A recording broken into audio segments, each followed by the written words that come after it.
जिन्हें इतिहास का ज्ञान नहीं, उन्हें चुप रहना चाहिए। असम कभी म्यांमार का हिस्सा नहीं था।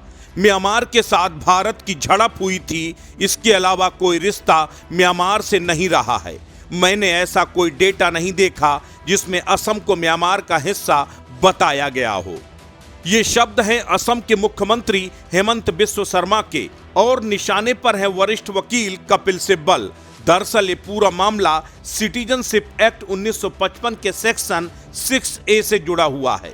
सुप्रीम कोर्ट में इन दिनों इसी मामले को लेकर सुनवाई चल रही है। 7 दिसंबर को सुप्रीम कोर्ट ने केंद्र सरकार से 25 मार्च 1971 के बाद असम और उत्तर पूर्वी राज्यों में आए अवैध प्रवासियों का डेटा पेश करने को कहा था। इससे 2 दिन पहले यानी 5 दिसंबर को कपिल सिब्बल ने कोर्ट के सामने एक तर्क रखा, जिसे लेकर अब बवाल हो रहा है। सिब्बल ने कहा, ब्रिटिश काल में असम म्यांमार का हिस्सा था, इसके बाद बंटवारा हुआ और असम पूर्वी बंगाल से जुड़ गया। इसी तरह असम में बंगाली पॉपुलेशन भी रहती है। इतिहास में भी लोगों का असम में आना जाना लगा रहा है, इसीलिए इसे अलग से मैप कर नहीं किया जा सकता। अगर आप असम का इतिहास देखें तो यही लगेगा कि असम में आने वाले लोगों के बारे में पता लगाना बेहद मुश्किल काम है। जो लोग सेक्शन 6A का ये कहकर विरोध कर रहे हैं कि ये बांग्लादेश से आने वाले घुसपैठियों को वैध कर रही है, वो राज्य की डेमोग्राफी और संस्कृति के साथ खिलवाड़ करना चाहते हैं। बस कपिल सिब्बल की इसी बात को लेकर अब सियासी घमासान शुरू हो गया है।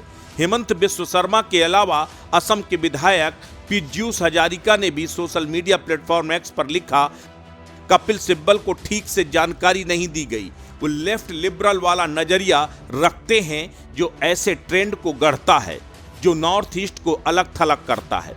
असम के इतिहास में किसी भी समय हम म्यांमार का हिस्सा नहीं थे। महाभारत काल से ही असम भारत का हिस्सा रहा है।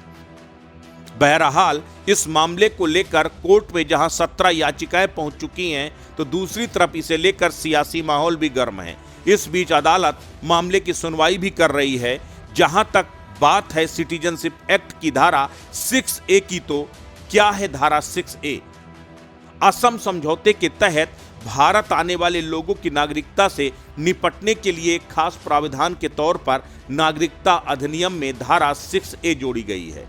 इसमें कहा गया है कि जो लोग 1985 में बांग्लादेश या आसपास के इलाकों से 1 जनवरी 1966 से 25 मार्च 1971 तक असम में आए हैं और तब से वहीं रह रहे हैं, उन्हें भारतीय नागरिकता के लिए धारा 18 के तहत अपना रजिस्ट्रेशन कराना होगा। बहरहाल इस मामले को लेकर 5 जजों की बेंच सुनवाई कर रही है, जिसमें चीफ जस्टिस DY चंद्रचूड़ के अलावा justice Suryakant, justice MM Sundaresh, justice JB Pardiwala और जस्टिस मनोज मिश्रा शामिल हैं। ये बेंच मामले पर क्या फैसला लेती है, ये देखना दिलचस्प होगा। राष्ट्र इंडिया के लिए ब्यूरो रिपोर्ट।